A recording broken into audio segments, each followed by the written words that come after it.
Thanks for joining us here in the studio, where we're going to be talking today about one of the more intriguing aspects of the automotive business. I'm talking about spy photography. In fact, there's a new book out called Car Spy, written by a guy named none other than Jim Dunne, who happens to be here in the studio with me because he is a car spy. Jim, welcome to Autoline Detroit. Thank you, John. It's good to be here.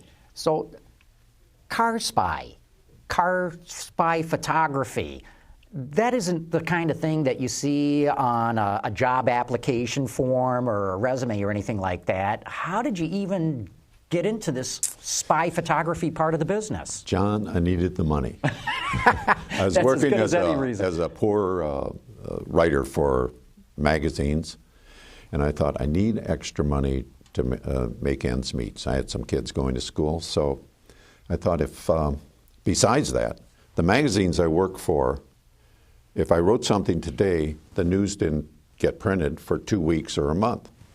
So I thought, how can I get ahead of the daily newspaper and have fresh news and still have it printed in the magazines I work for? So those two things, I needed the money and a little competition there. How do I get ahead of the competition?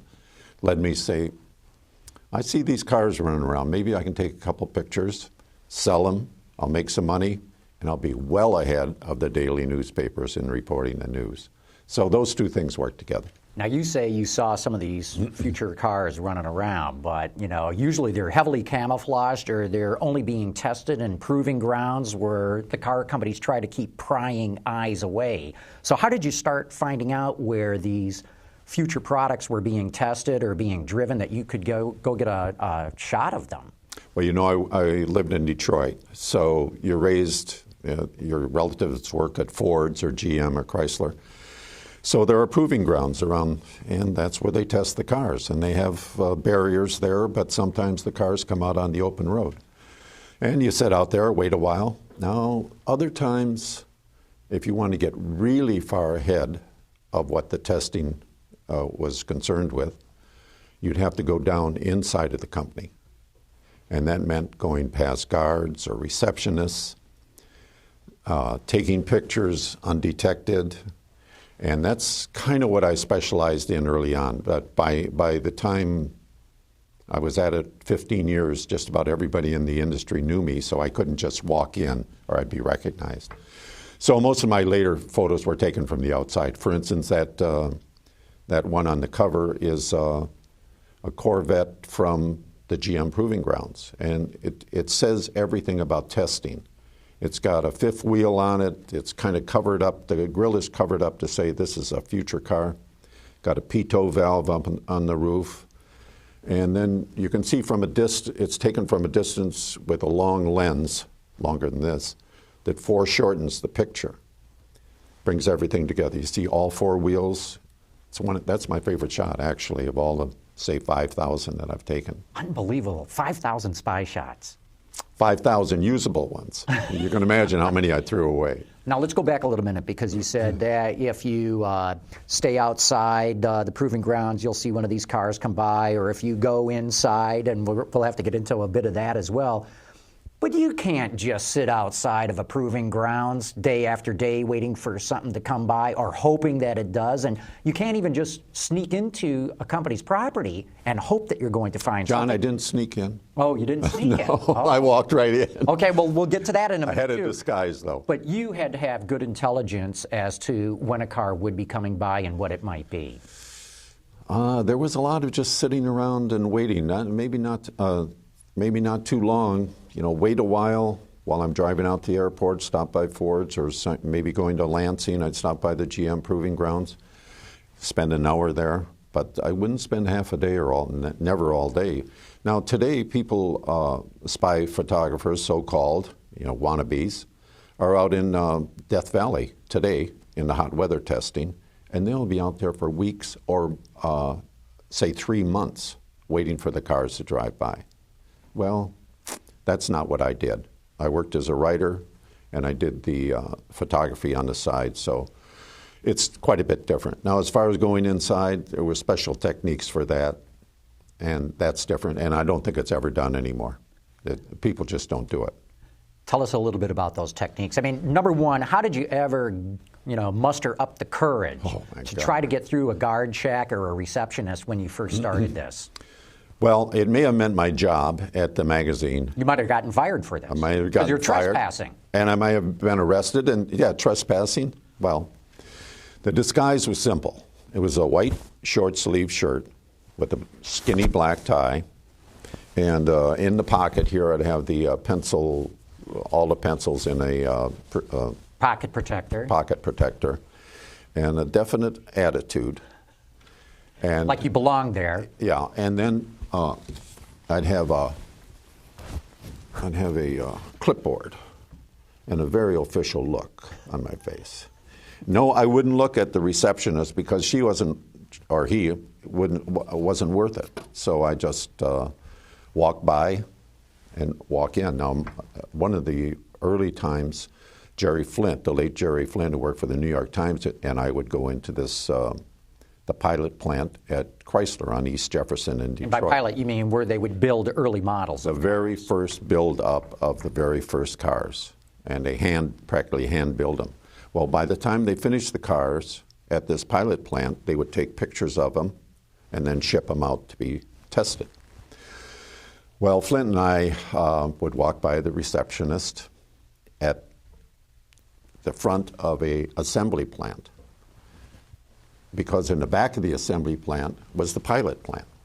So we'd walk by, get in the assembly plant, walk down the assembly line with our clipboards and our official look and our skinny tie and our pocket protectors, and of course look at the assembly line, and then walk out to the back, outside the door, down onto a rail spur, walk along the tracks about 20 feet, back up on the docks, and then into the pilot plant. And voila, we just appear there from nowhere. And he would carry the lens, I'd carry the body of the camera. All hidden. Yeah. And we'd kind of nose around, look around, and take pictures. Well, we almost got nabbed there one time, and that was the next year, the last year I ever took a picture inside that pilot plant, because the second time we went in, I was extremely nervous. And we walked down the assembly line, out on the track, and then up the dock and inside. Well, right away we see 5 suits over in the distance in this plant. Jerry and I are looking at the pilot cars, and the suits are eyeing us. And I'm thinking, if they come over here, what are we going to say? Well, the president of my company had already told me, Jim, whatever you do, never tell a lie. Now, why would a president be telling me that? What did I do wrong? Anyway, here come the suits, all 5 of them. Jerry and I are just staring at this pilot car, hoping they'd walk by, but they walked up, and the one man said to us, can I help you, gentlemen? I says, no, we're just here on our lunch hour looking over the new models. He says, well, last year somebody got in here and took pictures of our pilot cars, and they appeared in a national magazine. It was my magazine. So he says, ever since then, you have to sign in. And he says, where are you from? And I says, we're from Publications downtown. We just came over on a lunch hour, so, well, we're through here. I think we'll leave. He says, well, sign in if you want. I said, no, we're kind of in a hurry. Thanks anyway. So we walked out. Well, our feet were going like this, but our arms are going real slow. That's the last time. We got outside the plant, down past the regular guard. As soon as we hit the sidewalk, we both screamed. That was it. And it was the only time in my life I ever heard my friend Jerry Flint, or heard him, never say a word. He was speechless. So, well, I knew Jerry well, and to know that Jerry was at a loss for words. Exactly. So that did it with that pilot plant. But I went into a couple other places like Pontiac and Ford, and at other times not so scary. But I could have lost my job. Jerry may have lost his job. Well, you did the right thing. You didn't lie to those guys. You told them that you were from Publications downtown. I love that story. I couldn't believe it. Jim, let's take a quick break here. Let's show the audience some of your spy photography. Sure. And I'm going to bring a couple of my colleagues in who have spent a lot of their careers with you, too. So we'll take a quick break and bring them on.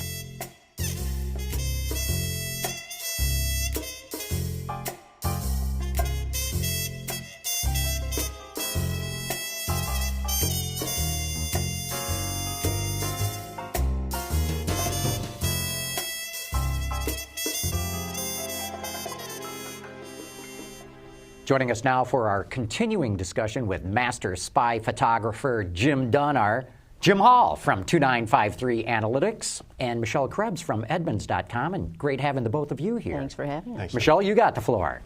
I want to know about the very first spy photo you took. What car was it? It was a Corvair. If you can remember that car, I don't know if anybody. Ralph It's a little made sure famous. that we do remember. Yes, exactly. So that's back quite a few years. I borrowed, I knew I could shoot over the fence at GM in Milford. They have a proving ground there in the north-south straightaway. And if I got up on a hill in the woods, I could see over the fence. But most cameras that I had just had a 50 millimeter lens, and you wouldn't see the car. So I knew my sister-in-law had a 135 millimeter lens, so I borrowed her camera, and it worked out. I shot this car beautifully, 3/4 front on the track, and it was next year's car, a revamped Corvair. It wasn't the original Corvair. And it was in showroom quality, so no disguise or anything. This is before they started putting all the disguises. Before you on existed cars. out there to do that. Before They I had to existed, hide them. right. You created an industry. So I sent it into New York to Popular Mechanics. I was freelancing for them at the time. And they wrote back and they said, Jim, the pictures you send are incredible. Please send us more. And I think the key word was electrifying. That sold me on the whole idea. Electrifying, to this day, describes the adventures I've had, the jams I've gotten into are just missed and things like that. But the Corvair was the first, and what a dumpy car to have for your first car. By any chance, do you know the statute of limitations for illegally entering a facility and taking spy pictures? I don't He's know, here to but arrest you. No, I'm just curious. I the mean, key word is illegally. I never illegally, I can't say that word. Most of the time, I just walk in, assume my attitude, and walk in, and you know who's going to mess with me. no, none of us. No. So I would always use that as an excuse. I could just walk in, nobody stopped me, nobody asked me anything, and if you have an attitude, people don't mess with you usually. So. But the car companies must have been infuriated when all of a sudden these spy shots start showing up. I thought they were, because I heard a lot of, they took a lot of precautions to keep people out. And you'd think, well, if somebody gets by us, we don't like it. But as Jim will tell you, sometimes on the inside, the feeling was different. Maybe they wanted their car to be shown. Or say you're an engineer working on a new car, and you have your heart and soul into it. And for months you're working on it, and nobody sees it, and nobody knows anything about it. And you go home and you tell your family or your wife, God, this car is terrific, it's really coming along, and you can't show it to them. As a matter of fact, every photo that I have in that book, and there's over 200 of them, is not reproduced anywhere else. These are the shots of that vehicle, well, some other spy photographer. But the companies would not have pictures taken of them to be sent around. They were very careful.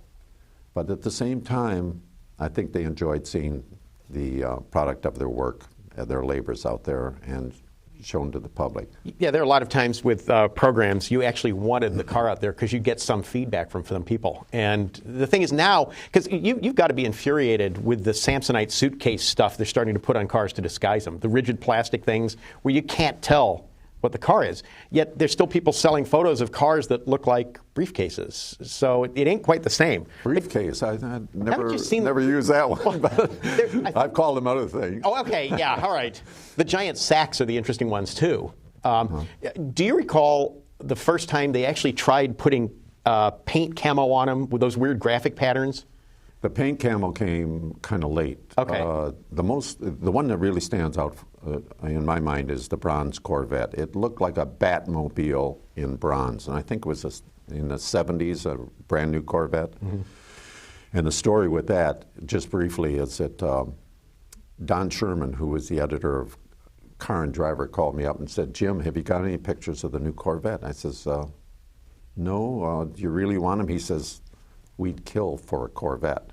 Well, I can understand that kind of language. So that means money. right. So I went out, and sure as heck, they had this bronze-colored Corvette with fender extensions on it in the front and in the back, and the headlights were housed in square openings, and a fake everything was fake about it, the whole body, and it would look stretched and very attractive to see. So I took a few pictures of that. I sent it to Sherman. He put it on the cover, and so that was one of the very first one where I saw him put different shapes on the outside. To disguise what the car looked like. Yeah. Yeah. So you didn't know what it was. You have to tell the story about, to keep from trespassing, you bought a piece of property that was rather special. The ranchette, which we've heard about for years. Do you want to hear another story about the ranch? Well, now that we've led up to Okay. it, you got to tell the story. Yeah, tell the people first about what the ranchette was. Yes. The ranchette was a piece of property that stuck into the desert proving grounds in Phoenix, Arizona of Chrysler. Chrysler's desert proving grounds. Say they owned 500 acres, and it's where they did their summer testing. You all know that. Well, I used to go down there and shoot through the fence. They had barbed wire in those days. I mean, this is country. This is out in the desert. But I noticed their fence kind of stuck in, penetrated in at one point, and their test road, say this is the proving ground, the test road would come around, make a right turn, go up around this piece of property, and continue. And I thought, they must not own this property, because the fence went back there too. So I called, make a long story short, I bought that piece of property. And the stuff hit the fan at Chrysler. Do you know who bought our property there that sticks right in to our proving ground? I mentioned it to other people, and they called it the ranchette. Well, I used to go down there occasionally, maybe 2-3 times a year, and shoot through the fence at the cars driving 15 feet away. So I owned it, 8 years, I believe. 8 years of great stories, by the way. Great stories, and going down there, that's my property. And I got a lot of shots, but it wasn't a bonanza, because as soon as they saw me there, they stopped their testing. In fact, the Chrysler guard says, Mr. Dunne, we're watching your property.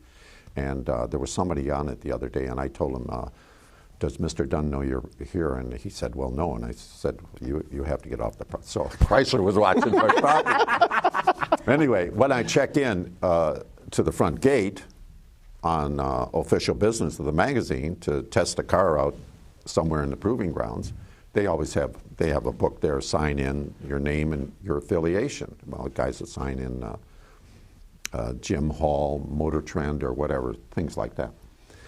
Well, I always signed in Jim Dunne, neighbor. And I'd see them all go over and pick up the book and look at it. So I had a lot of laughs with that. And it turned out very well. Chrysler finally sold that, 4 years ago, I believe. Part of the bankruptcy, I think they sold that property. Well, there was a big developer came in, and this was at the peak of the property values. Oh, before the big collapse. Yeah. You got to buy low. I spent $24,000 to buy this piece of property. And then you sell high. I think I sold it for $575,000 or something. There's money in the spy business. Plus the income from the spy photos taken there. You know? It was a win, as they say. I hate to say it. So that's the story. That's a short version of the story of the ranchette. I've gone in there and raised hell with Chrysler because they finally put a chain link fence up, which I could shoot through. That didn't make any difference, but they had rolls of barbed wire, rolls of chain link, and 3 trucks on the property, and I pulled up. I knew what they were doing because they were building the fence around for a few months. So I said, who's in charge here? And one of the workers says, Mr. Gonzalez. I said, would you tell Mr. Gonzalez that I'd like to speak to him, please? He'd come over. I said, Mr. Gonzalez, I own this property, and I want those 3 trucks and all that fencing off it within 10 minutes. Well, it disappeared within 5 minutes, and I was king of that area, my ranch.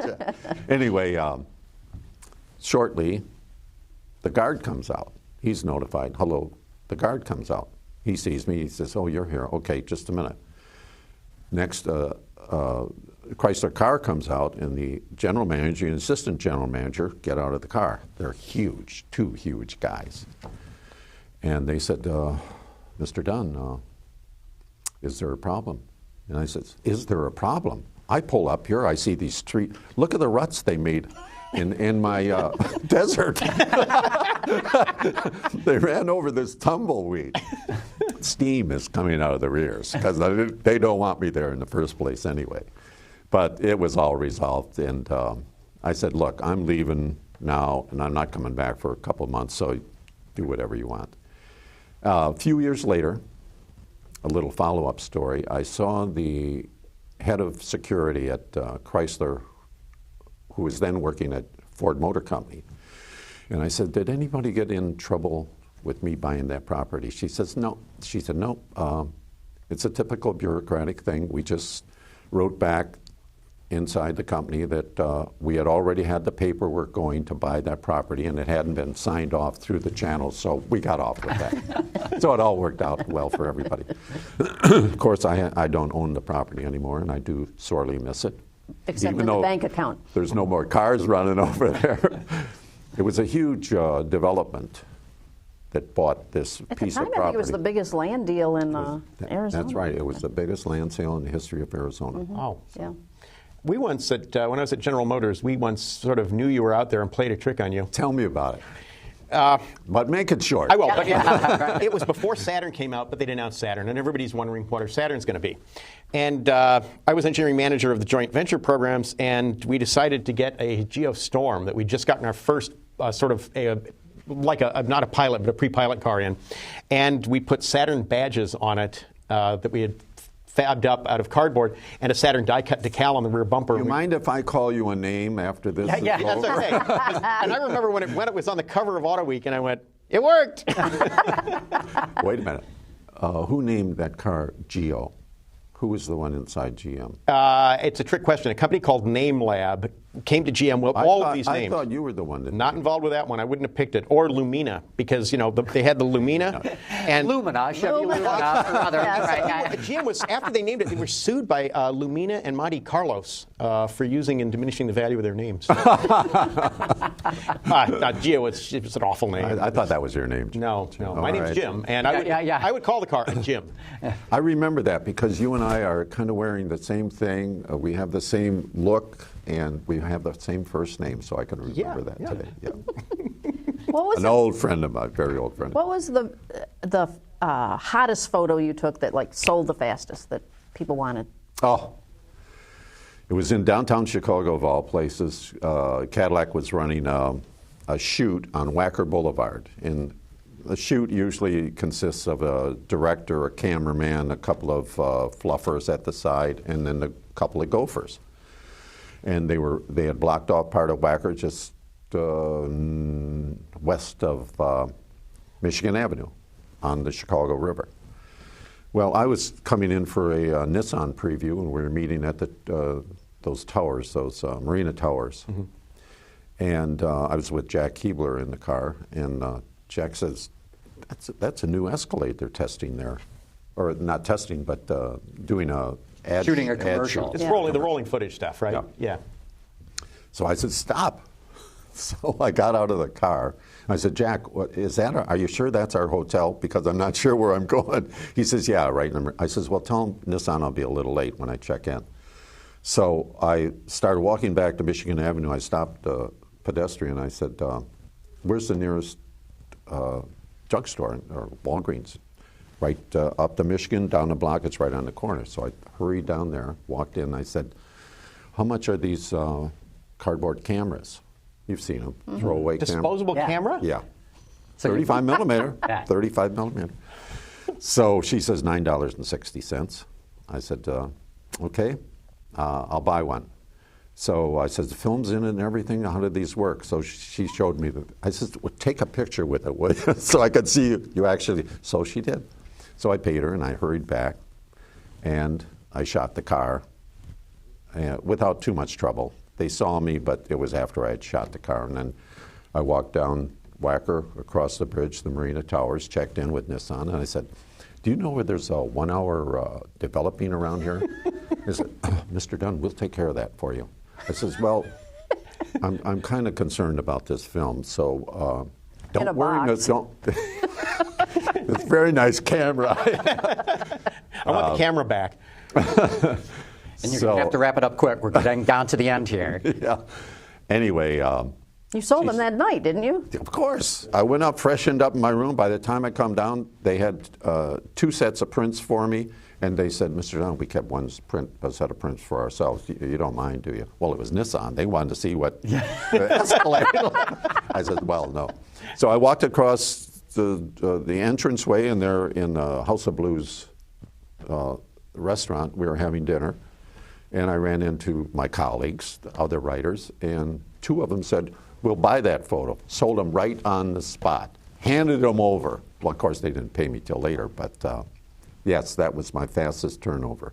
At Wacker in Michigan. And I no love expense. That It was Nissan's expense. That is a great story, especially knowing that you did it with a disposable camera. Now you know, folks, it doesn't take much to get into the spy business, not for photographing spy cars or spy photography for cars. But anyway, we've got to wrap this up. Jim Hall, 2953 Analytics. Michelle Krebs from Edmunds.com. Great having the both of you here. And Jim Dunne, the spy photographer, with his book, Car Spy, that's out right now. Thanks, John. Thanks, guys.